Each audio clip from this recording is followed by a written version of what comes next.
लेकिन उससे पहले आपकी टीवी स्क्रीन पर एक बार आपको ये बताएं कि कहां से कौन कैंडिडेट आखिरकार कितने वोटों से आगे इस वक्त चल रहा है। और पूजा देखिए, खंडवा से बीजेपी लगातार लीड कर रही है। बिल्कुल। और देखिए प्रिया, ये बेहद महत्वपूर्ण है मुझे लगता है भारतीय जनता पार्टी के लिए कि खंडवा लोकसभा सीट पर भारतीय जनता पार्टी जिस मार्जिन से आगे चल रही है वो मार्जिन बहुत ज्यादा है। इसके अलावा अगर बाकी सीटों की बात की जाए, जोबट में देखिए भारतीय जनता पार्टी आगे है, कांग्रेस यहां से भी पीछे चल रही है। यानी कि जहां जहां पर भारतीय जनता पार्टी आगे चल रही है वहां पर मार्जिन बहुत ज्यादा है।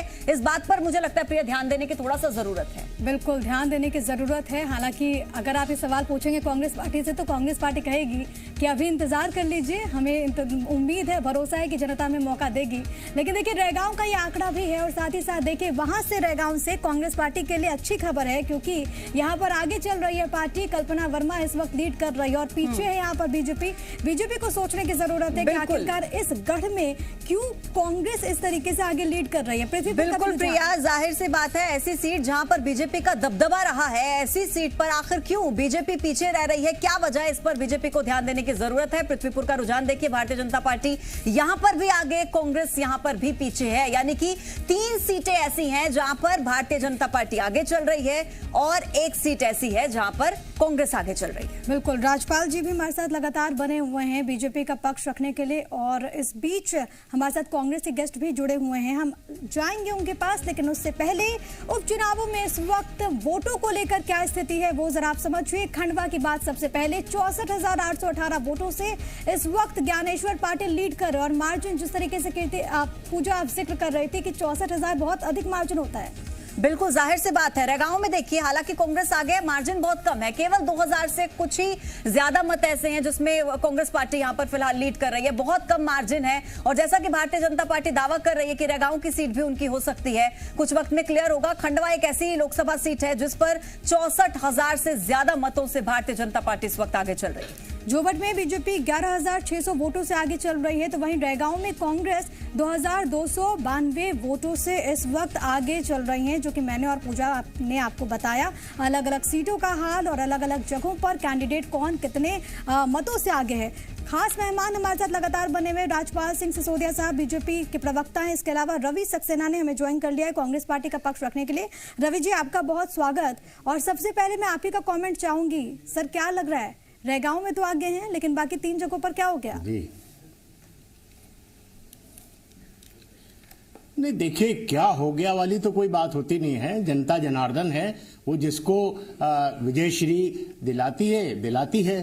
तो अब अगर आप देखें तो पृथ्वीपुर में भी और कांग्रेस का जो कैंडिडेट है वो लगातार उनके साथ मुकाबला कर रहा है। वहां पे भी 3,000 के आसपास है और रेगांव में भी 2,900 के आसपास है।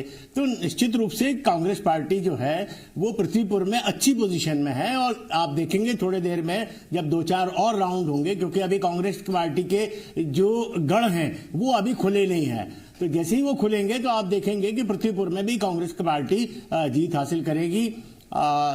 जोबट में निश्चित रूप से हमें इतनी उम्मीद नहीं थी, पर जोबट में जो कैंडिडेट है वो कांग्रेस का ही कैंडिडेट है। सालों साल उसने कांग्रेस का साथ काम किया है, हमने उनको मंत्री भी बनाया था। अब वो जल्दबाजी में, आप तो जानते हैं भारतीय जनता पार्टी के साथ क्या है कि इनके पास कोई कैंडिडेट तो रहते नहीं है, इनके कार्यकर्ता तो वहां पर कैंडिडेट बनाने की इनकी हिम्मत नहीं है। चाहे आप पृथ्वीपुर में देख लें, चाहे आप जो है जोबट में देख लें, दोनों जगह पर कांग्रेस से लोगों को ले गए या समाजवादी पार्टी से ले आए। इनके पास अब ये कहते हैं ना, हम देश की सबसे बड़ी पार्टी हैं और विश्व की सबसे बड़ी पार्टी हैं। हाँ, विश्व की मिस कॉल पार्टी हैं।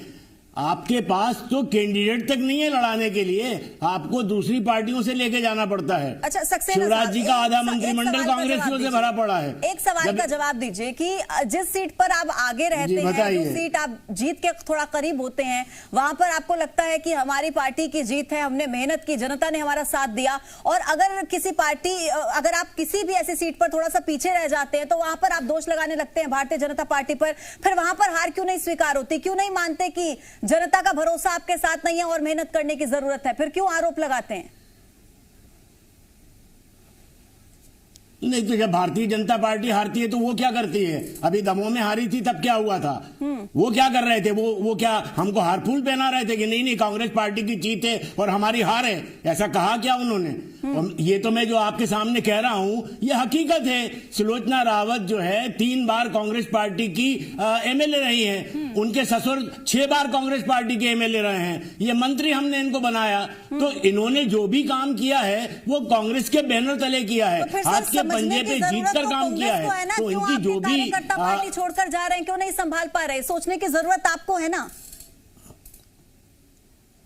नहीं, आपको समझ लीजिए, इसका भी मैं जवाब दे रहा हूं। जब आपके पास अकूत संपदा हो जाती है, जब चारों तरफ से आप लूट करने लगते हो, जब आपके पास भ्रष्टाचार का पैसा इकट्ठा हो जाता है, तो जनता जनार्दन जब आपको रिजेक्ट करती है तो आप लोगों को खरीद के अपनी सरकारें बनाते हैं। ऐसा एक जगह नहीं हुआ है, पूरे मध्य प्रदेश में देखें आप, चाहे कर्नाटक में देखें, चाहे गोवा में देखें, हर जगह जहां जहां भारतीय जनता पार्टी को जनता हरा देती है, ये लोग पैसे और धन बल पर लोगों को खरीदते हैं और अपनी सरकार बना लेते हैं।